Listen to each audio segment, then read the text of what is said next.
Big ব্যাশের ইতিহাসে সবচেয়ে কম বলে সেঞ্চুরি করা মিচেল আউনকে কি কোনো দল সাইনিং করা যাচ্ছে? ডেভিড ওয়ার্নার সহ বেশ কয়েকটি বড় বড় তারকা শেষ মুহূর্তে বিপিএল খেলতে আসছেন। কে কোন দলে খেলবেন বিস্তারিত থাকছে এই ভিডিওতে। বিপিএল এর সর্বশেষ আপডেটগুলোর প্রথমটি হচ্ছে ডেভিড ওয়ার্নার বিপিএল খেলতে আসছেন। শুধুমাত্র ডেভিড ওয়ার্নার নয়, টিম ডেভিডও আসছেন বিপিএল খেলতে। টিম ডেভিড এবং ডেভিড ওয়ার্নারকে প্লে অফ এবং ফাইনাল খেলার জন্য রংপুর আনতে যাচ্ছেন।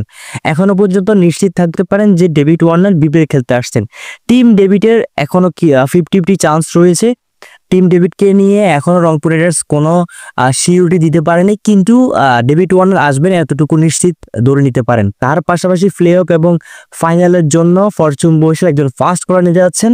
সে হচ্ছে নিউজিল্যান্ডের অ্যাডাম মিলনে। প্লে অফের আগে অ্যাডাম মিলনে ফরচুন বয়সের সাথে যোগ দিবেন। আর ফরচুন বয়সে আরেকজন প্লেয়ারের জন্য অপেক্ষা করছে, সেটা হচ্ছে কাইল মায়ার্স। চিটাগং কিংস এখনো পর্যন্ত নতুন কাউকে সাইনিং করানোর সম্ভাবনা নেই।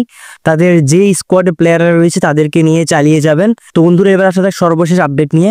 সর্বশেষ আপডেটটি হচ্ছে বিগ ব্যাশের ফাইনালে হোবার্ট হারিকেন্সের হয়ে দুর্দান্ত সেঞ্চুরি করেছেন মিচেল ওয়েন। মাত্র 39 বলে তিনি সেঞ্চুরি হাঁকান। এটি বিগ ব্যাশের ইতিহাসে সবচেয়ে দ্রুততম সেঞ্চুরি। যদি বিপিএল এর কোনো দল চায় তাহলে তার সাথে যোগাযোগ করে নিয়ে আসতে পারেন। এটি সম্ভব হতে পারে রংপুর রাইডার্স অথবা ফরচুন বরিশালের। এই দুই দলের কোনো একটি দল যদি তাকে আনতে পারে তাহলে সেটি হবে বিপিএল এর জন্য বড় একটি চমক।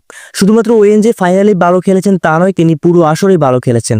বিগ ব্যাশের এইবারের আসরে তিনি 2টি 100 করেছেন। তো বন্ধুরা, মিচেল ওয়েনকে আপনি কোন দলে চান সেটি অবশ্যই কমেন্ট করে জানাবেন, এবং আমাদের ইউটিউব চ্যানেলটি সাবস্ক্রাইব করা থাকলে অবশ্যই সাবস্ক্রাইব করবেন এবং আমাদের ফেসবুক পেজে ফলো দিয়ে রাখবেন। ধন্যবাদ।